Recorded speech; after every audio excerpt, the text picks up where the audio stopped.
Okay, let's just jump right in. Welcome to day 13 of our explainer series on 40 days of preparing the heart. As someone who is walking this exact same path right alongside you, I know firsthand just how incredibly easy it is to let one tiny, fleeting moment completely dictate the entire rhythm of our day. So today we're going to focus on a tool that is both highly practical and deeply spiritual, and that is releasing disturbances early. We're going to look really closely at the mechanics of our own minds and figure out how to stop handing over our precious energy to things that just don't serve us anymore. So, I want you to consider this really profound human question for a second. How long does an event actually last in the real world, and how long do we keep it alive in our heads? Think about it. Let's say someone says something a bit unpleasant to you at work. The conversation itself lasts, what, maybe 5 minutes? Then the event is over. The person walks away. The actual physical reality of that moment is completely finished. And yet, somehow, we allow that brief 5-minute interaction to totally hijack our entire day. And we all know exactly how this spiral happens, right? Internally, the event hasn't ended at all. We immediately start rewriting our comeback in our heads. We imagine the next confrontation. We immediately text 3 of our friends to tell them about it. We pull out our phones. We obsessively reread the message. We try to reconstruct their secret intentions. It's like we're spinning this massive, exhausting web around a moment that is literally already in the past. And honestly, this is the core of our struggle. The original physical event, it's dead. It ended hours ago. But our mental participation in it, it is incredibly alive and ongoing. Now, I want to be super clear here. This absolutely does not mean we should avoid necessary conflict resolution. If a real action is required, obviously we need to take it. But what we absolutely must avoid is this endless, exhausting mental replay. Because when we do that, we are literally just volunteering to suffer over something that's already done. Okay, let's take a deep breath here and slow down for a second. Let's look at how this actually works on a much deeper level. I want you to imagine that your mind is completely pure. It is perfectly still, like a crystal clear lake where you can see all the way down to the very bottom. Now, when a disruptive thought, a heavy emotion, or an unpleasant experience enters that space, it instantly creates ripples, right? It creates turbulence. It disturbs the water. So the crucial question is, well, what happens next? Here are the spiritual mechanics of it.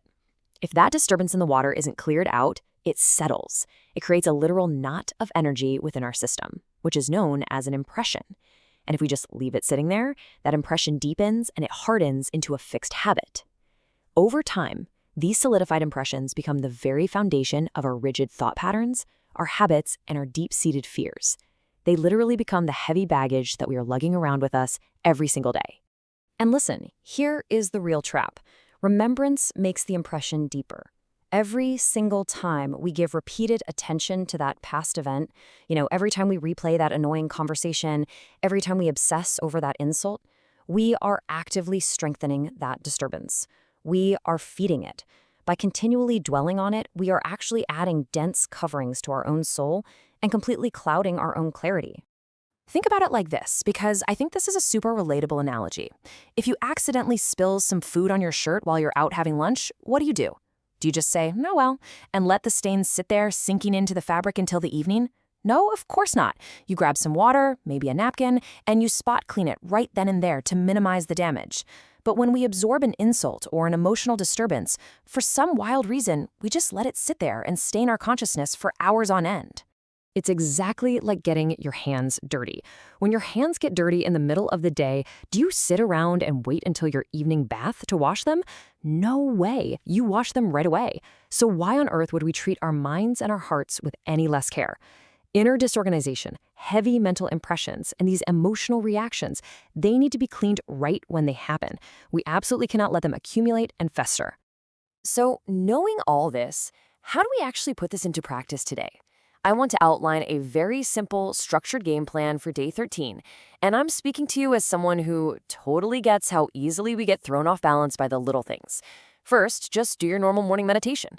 But then, as you move through your busy day, whenever you feel disturbed, just pause. Halt everything for literally just 2 minutes. Then return to the present moment, and finally, complete your regular evening cleaning. For anyone who might be new to this practice, that 2-minute pause during the day is your spot cleaning. When your coworker triggers you or a stressful email pops up, just sit quietly for a couple of minutes. Consciously make the active choice to stop feeding the replay. Just tell yourself, Nope, I am not going to write the script for this imaginary argument. This brief pause immediately stops the formation of new heavy impressions. It breaks the cycle right then and there, so you can return your focus to what the present moment actually requires of you. And then we have our deeper structural reset, the evening cleaning process. Ideally, right before sunset, you sit in a comfortable position with the firm intention to remove all those complex impressions you've picked up throughout the day. You close your eyes, relax, and imagine all those impurities leaving your entire system from your back, just exiting as smoke. You gently accelerate this process with your own willpower and your confidence. And as those impressions leave, you will physically and mentally feel your heart becoming lighter, creating this pure vacuum within your consciousness. This is what purifies your worldview and restores your inner wisdom. All right, so here is your personal challenge for today. As you go about your work, your family life, running your errands, I want you to really observe yourself. Ask yourself, how quickly can I actually stop feeding an impression? When that inevitable annoyance happens today, because we know it will, start a mental stopwatch. Do you let it ruin your mood for 3 hours, 30 minutes? Can you catch it and release it in 3 minutes? Actively measure that gap between the emotional disturbance and your internal release of it. Now, as you monitor this today, it's absolutely vital to know the difference between productive memory and unproductive memory. Remembering an event because real constructive action is required, that's fine, that's just life.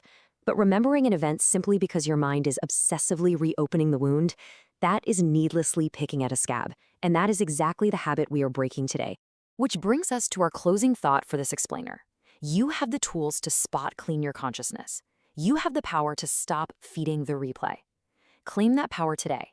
Keep your inner lake clear, and just see how profoundly it changes the rest of your day. Thank you so much for joining me. I'll see you in the next explainer. Until then, ask yourself, why wait until the evening to release what is burning right now?